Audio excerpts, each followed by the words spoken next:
రంగారెడ్డి జిల్లా Rajendra Nagar police station పరిధిలో బుద్వేలు జన్ చైతన్య వెంచర్లో డబుల్ మర్డర్ కలకలం రేపింది. అబ్రీజ్ రెసిడెన్సీ అపార్ట్మెంట్లో 5వ అంతస్తులో ఉన్న షేక్ అబ్దుల్లా రిజ్వానా దంపతులు దుండగులు హత్య చేశారు. ఇక రక్తం మడుగులో పడి ఉన్న దంపతులను గమనించిన అపార్ట్మెంట్ వాసులు పోలీసులకు ఫిర్యాదు చేశారు. దీంతో సమాచారం అందిన వెంటనే పోలీసులు ఘటనా స్థలాన్ని చేరుకుని పరిశీలించారు. డాగ్ స్క్వాడ్ రంగంలోకి దింపి ఆధారాలు స్వీకరించారు.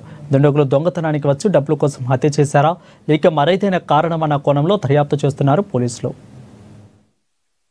రాజేంద్ర నగర్ పోలీస్ స్టేషన్ నుంచి ఒక ఇన్ఫర్మేషన్ వచ్చింది, ఒక మర్డర్ అయిందని. అప్పుడు ఇక్కడికి వచ్చి చూసిన తర్వాత ఒక వైఫ్ అండ్ హస్బెండ్ ఇద్దరు ఓల్డ్ పీపుల్ 70+ ఉంటారు. ఇతను బ్యాంక్ ఎంప్లాయీగా పనిచేసి రిటైర్ అయి ఉన్నాడు. వాళ్ళ హస్బెండ్ కూడా ప్రైవేట్ కాలేజీలో లెక్చరర్ గా హెచ్ఓడిగా పనిచేసి రిటైర్ అయి ఉంది. మన ఏరియాకి ఇక్కడికి జనప్రియ సెకండ్ ఫేజ్ లోకి జన చైతన్య సెకండ్ ఫేజ్ లోకి వచ్చి దాదాపు కేవలం 1 month 40 days అవుతుంది. ఇక్కడికి వచ్చి వీళ్ళు ఈ బిల్డింగ్ సొంతంగా కట్టుకొని మిగతా వాటన్నిటిని రెంట్ ఇచ్చి దీంట్లో ఒక డూప్లెక్స్ లో ఉంటున్నారు.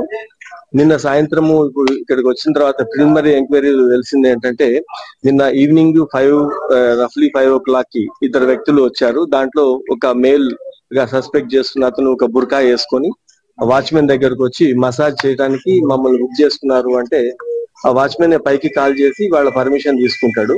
వాళ్ళు పంపిమన్నప్పుడు వీళ్ళిద్దరు పైకి వెళ్తారు. ఒక అతనేమో వితిన్ మినిట్స్ లో అతను వెళ్ళిపోతాడు. ఒక రిమైనింగ్ ఇంకొక వ్యక్తి, ఆ బుర్కా వేసుకున్న వ్యక్తి 40 minutes తర్వాత అతని కిందకి వెళ్తాడు. ఇప్పటి వరకు మన వెరిఫికేషన్ జరిగిన దాని ప్రకారము వాళ్ళు ఈ మర్డర్ చేశారని చెప్పి ప్రిలిమినరీకి సస్పెక్ట్ చేస్తున్నాము. ఇంకా మిగతా అన్ని కోణాల్లో కూడా ఎంక్వైరీ జరుగుతా ఉంది. ఈ రోజు afternoon Rajendra Nagar police station నుంచి ఒక